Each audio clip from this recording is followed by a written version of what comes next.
Hey everyone, welcome back to another episode of Tori Rain. And as you guessed it, it's Get Ready With Me. I did buy a more aesthetically pleasing, kawaii, aesthetic headband, so it's a cute little bunny. So we are going to get ready, and I thought I would talk about another little thing between Chris and I.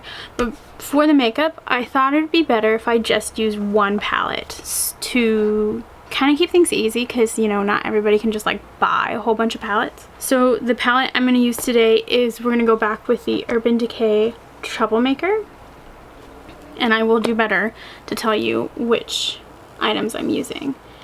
I just figured trying to pick out a palette that somebody could obtain, like a smaller palette, instead of like me pulling from like 6 other palettes to create a look, would be just a little bit more like financially reasonable.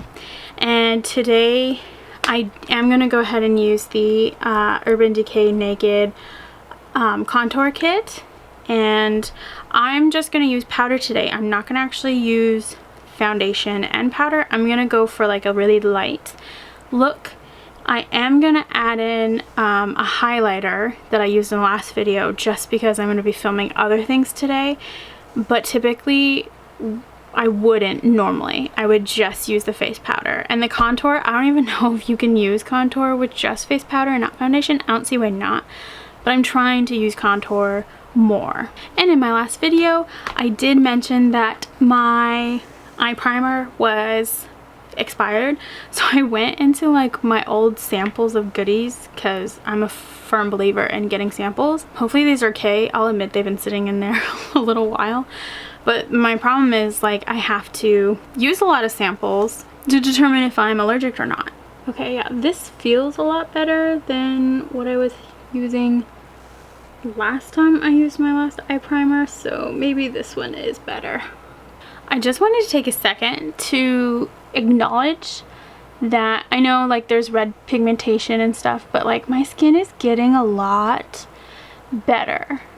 Like from the 2 weeks ago, and like my forehead. So when I filmed my last Get Ready Together, that was probably 2 weeks ago till this. So in the span of 2 weeks, my skin is already healed. So now you're probably going to see this in about 3 weeks, 2 to 3 weeks.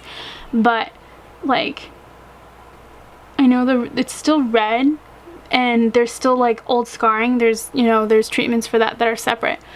But like the acne is starting to go away, and all the bumps I had are starting to slowly go away. And I know my skin looks a tiny bit shiny because I did already prep and do my whole face routine. My hair's, you know, still wet and all that stuff. So I just want to take a second to comment on that. My skin is getting better and I'm happy. Okay, so we're first gonna go in with actually Bailout. And we're just going to go across the whole lid and the crease. And again, I know this is kind of like repetitive. I'm doing essentially another smoky eye look, but I'm trying to just use one palette, and all my other palettes are a little bit too fancy for what I want today. I just want something simple. Okay, so what I wanted to talk to you about, it's a little tough topic to talk about, I guess, and it's a little bit sensitive, but I get asked a lot, how did Chris feel about my weight? You know, did Chris push me to do the surgery?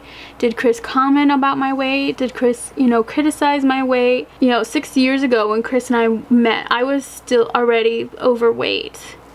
I was nowhere near what I was at my highest, which was 350. I believe when Chris and I met, I was probably 220 pounds. So still overweight, but not nearly as bad as I got. And when we met online, I was very, you know, blunt. And I was transparent about my, about my weight, about what I look like. And I told him, I was like, oh, you know, I am overweight, fat, whatever you want to call it, which is not nice way to talk about yourself. And like I said, in the last video, the last Get Ready With Me video, we had video chatted. So, you know, I was very honest, let's put it that way. And he made it very clear he doesn't care, that he doesn't really see body weight on people. Which I know, like, some people will be like, ah, that's bullshit. And maybe it is. Maybe it was bullshit. But I think for Chris, it means more to him, like, who you are as a person. So, like, so when I got to, like, 350, I was very much aware, like, oh my god, this is so, I'm so unhealthy. I feel unhealthy. The way I walk and the way I breathe is unhealthy. So, like, I'm clearly unhealthy. And that's not to say that other people who possibly weigh the same aren't as unhealthy as I was. But for me, my height, my body, I was unhealthy and I was hurting physically. Like, so I knew I needed to make a change. Whenever I talked to Chris about making a change, he was always 100% supportive. He's supportive when I did, like, any kind of diets, keto diets, trendy diets. He was supportive when I was able to get money together for my birthday quite a few years ago. I asked my friends, hey, instead of spending money on a gift, let's put money towards a trainer. So I was able to afford like 6 months worth of a trainer, and like he was guiding me on what to eat, and I was doing keto and working with a trainer. And he was always 100% supportive. He never put me down, and he never made me feel fat. And I would even tease him like, baby. He's like, you know, I'm big. I'm a big girl. And he's like, I'd say a little chubby. And I'm like, well, you're really cute, but you're wrong. And no, that doesn't hurt my feelings, okay? So in case anybody's like, oh, mean, it didn't hurt my feelings. I had opened the discussion. I wanted to talk about my weight. And I wanted him to, I don't know what I wanted, but I opened the dialogue and it did not hurt my feelings. I don't really know what I'm doing, but now I'm going to come in with the 7 and 7 and just do like the outer corner and a little bit on the crease. So when I had, after years of doing this and not really getting anywhere, I had decided to talk to my doctor about gastric bypass and gastric sleeve. Now Chris, of course, was always a little nervous about any surgery, but he was 100% supportive. But he wanted to know what it all meant, what it all entails, and everything. And Chris has just always been like that. Like, he needs to know all the ins and outs of anything new being introduced. So, I mean, the guy had to stare at when we first met. He wanted to look at my birth control. So that's just Chris. So of course I had done lots and lots of research, and so I explained to him both surgeries and explained everything that it entailed. He was extremely supportive, and he never pushed me to do it for his gain. He never once, you know, scolded me if I slipped on something I was supposed to do or a way I was supposed to eat, you know, in preparation for the surgery, which, by the way, I didn't mess up. It was hard. It was broth and soup. But I'm talking about before I decided to go to Mexico to get the surgery. There was a path I was on to try to get the surgery here in the United States, which, if you guys want to hear how messy and how that went nowhere in another video, I'll totally tell you. So he was always supportive, and he never pushed me to do the surgery for his gain or because he wanted me to look a certain way. He definitely agreed that he wants me healthy, and that was the most important thing to him, was that I was healthy and that I was happy with how I looked, because he knew that I was depressed and I was upset, and he knew that I was trying all kinds of different things. And like any diet I did or any kind of like way of life, he always participated. He participated with eating the same food I had to eat, or if I had to, when I was going to the gym a lot with the trainer, he would go with me on the days that the trainer wasn't with me, and he was telling me I still needed to go in. Hopefully it looks okay, but I'm gonna come in with the Riot on this part because I just kind of want like a brown glittery look. Something that happens a lot in my support group is when relationships tend to actually get really unstable after one person has a ton of weight loss. You know, we had the discussion because it came up like in the support group on both male and female parts, that the other partner would become extremely jealous and possessive of their partner, and it would become toxic and unhealthy, and most of the time, unfortunately, these couples would break up. And so, of course, I talked to Chris before we went forward with the surgery. I was like, I need to know how you're going to feel when I lose a lot of weight. I might be smaller than when we met. So one, are you going to be okay with that? Are you still going to find me attractive? And two, are you going to be comfortable with the attention that it might come with? Not to sound cocky or anything like that, but it comes with the attention. And I've had friends that have lost weight, not with the surgery, but they've lost mass amounts of weight, and people now all of a sudden want to talk to them and like flirt with them and hit on them. So not to toot my own horn, but that shit happens. So I needed to know if he was going to be solid. I'm still going to do the surgery for me because I need to be healthy, but I needed to make sure that he was going to be on the same page with me. And he was up front. He's like, it's not going to bother me as long as you know where your home is, and who, your actions and your behaviors don't change. And I was like, no. I was like, I'm not shallow. Like, I would never be with someone who now finds me attractive. Like, ugh, no thanks. And there's been a few people who have, I've noticed, checked me out. Like, just random people. I don't know who they are. Since losing 80 pounds. So, and I haven't been on the scale lately, so I don't know what it is now, but we're just gonna say 80.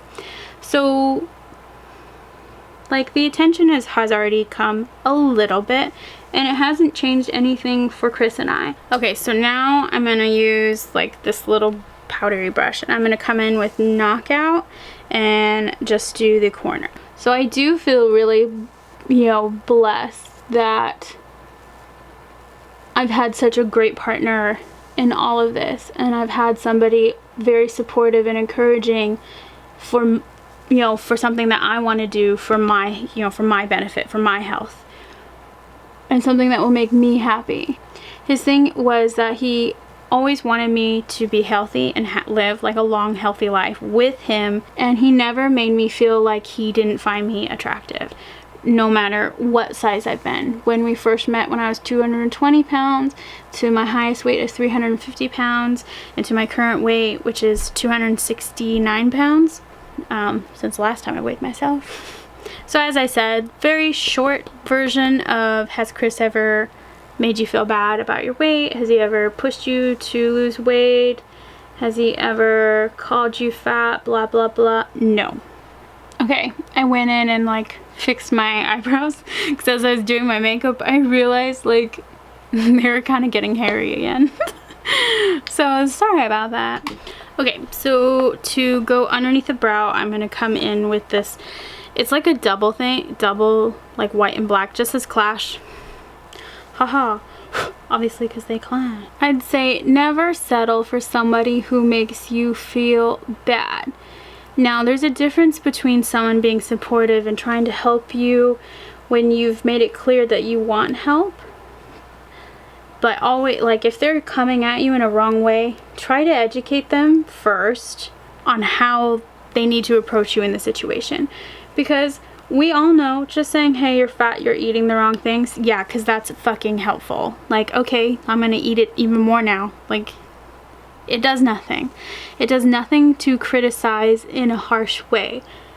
So try to educate them in the proper way to talk to you, because everybody is different and everybody wants to be talked to differently. Like, I have no problem with Chris not teasing, when I was talking about like, babe, I'm fat. Like, it's okay. You're not gonna hurt my feelings. He's like, you're a little chubby, but that's all. I'm like, bruh, I'm 350 at 5'3". Come on.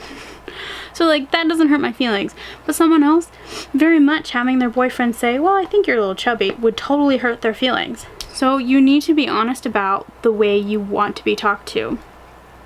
Okay, so I'm gonna go in with my brow with Precisely My Brow Pencil. There we go. Precisely My Brow Pencil. So, and after you've attempted to educate and if they still can't talk to you the way you need to be talked to, then maybe that's when you need to assess if this is a good relationship for you to be in. And of course, if any partner of yours is saying, you need to lose weight, I'm not really attracted to you at this weight, and all that kind of stuff, I say leave. Now, I know other people might feel differently about that statement, which is totally fine. Maybe somebody else is totally fine with having a partner saying, hey, you're getting fat, like I love you, but I don't find you attractive right now, let's work on it. There are some people who can handle that. I can't handle that, so I won't be with that. But I can absolutely handle trying to get Chris to talk to me about my weight, and he just says, you're chubby. And I get it, some people just have preferences, and that's fine to have preferences, but you don't need to be mean about it. Don't ever be with someone who wants to put you down instead of encouraging you. Everybody is different, everybody needs to be approached differently, and be upfront about how you want to be approached. That's the healthiest communication you can do. Okay, so now I'm going to come in with the Cover FX and just a big old powdery brush and dab, dab, dab, dab, dab. You know that saying, like, if you can't accept me and love me at my worst, you don't deserve me at my best? I am a firm believer in that. For me, I know a lot of people are different. Like, love should not be skin deep. Because eventually it all goes away. Eventually Chris will be sitting on his you-know-whats. And my you-know-whats will be hanging to my waist. For what? Like, I mean, and then now, like, now we leave? Because now it's like, what? If you want to get plastic surgery, put things back up where they belong, that's totally fine. But don't be with somebody who demands that things stay where they stay and expects you to look 25 when you're, 45, 55. Like, that's just so shallow to me. Do things for you. So you really need to be with somebody who's going to bring more to the table than their looks for you. Because once the looks go and you have nothing else, what's left? Divorce. Sorry. This is just becoming more of a rant now than anything. Okay, so I finished the powder and you can see it's like a really light cover. It's not really heavy. I believe it's classified as like a partial coverage, and it's kind of hot today, so I don't know about you, but my face melts when it's hot, so I don't have any interest in putting on cover up or foundation and powder and all that stuff when it's like 85 degrees out. Okay, so I'm coming in, like I explained earlier, this Naked Flesh contour palette. Gonna use the dark brown one. And like I said, I'm really not good at contouring, so I'm just going to kind of do the threes that Urban Decay taught me. And as I said, I don't even know if can you contour when you just use powder? I don't see why not, but I don't know, because I don't really contour. So why don't you guys share with me, have you had partners that put you down for your weight? Have you had partners who were supportive but not in the right way? Or have you had partners that were totally supportive in the right way? Because I've definitely had a partner, the same one my parents didn't like, who constantly put me down for my weight. And at that point, I weighed like 140, 150 pounds. So like, and I was a cheerleader, so like thick thighs all the way, because they're all muscle. Not complaining, I like thick thighs. So like thick thighs, and I'm throwing girls up in the air. So pretty nice beefy tricep, and I'm 5'3". Like, I'm sorry, I was never built to be 120. And yeah, and I remember slowly gaining weight right out of high school, because we stopped working out all the time, and constantly getting on me on my weight. And I think I was probably out of high school, I put on another 20-30 pounds like right after high school within that year, because I'm no longer working out 5 days a week all year long. So that person was just evil and toxic and all of the horrible things above, and I wouldn't wish my worst enemy to date somebody like that. See, I think it's picking up pretty nicely on camera, but watch me walk away from my camera and lights, and I'm like, holy fuck. See, I like this side, I think. Hopefully I get better at this naturally. We'll see. We'll grow together. Okay, so I'm going to come in with this little bit fancier Too Faced Diamond highlight. Definitely want to highlight the forehead. Ooh, that's shiny. Maybe I shouldn't use the camera as a mirror. I know people will like contour their nose and highlight their nose, but I just highlight one step at a time for me. I don't think I can handle contouring my nose when I can barely contour my face. So I know today was like a really weird video. Unfortunately, I just don't have that much information to share with you about Chris being such a good boyfriend. It was like, cringy. Oh, I'm sorry. I'm using the Better Than Sex mascara. It's the same one I used last time. I love this stuff. So yeah, I really want to hear more from you guys. You know, tell me things in the comments. Let's share. Big reveal. Okay, so like you saw, my hair was wet, so I went ahead and did the hair treatment, the L'Oreal Ever Sleek. So I went and put a shit ton of that in my hair, and then it was already air drying, but I quickly just like did a light blow dry.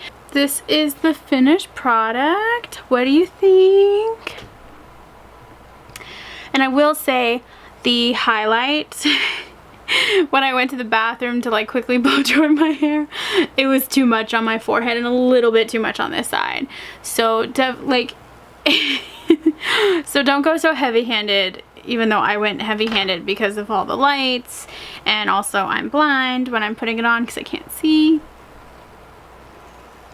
So that is it for today's video. I hope you enjoyed getting ready with me. I hope my story about mine and Chris's relationship with dealing with, you know, being overweight, gaining massive amount of weight, and starting to lose weight is helpful in some way for you. I hope some of my silly advice is helpful for you.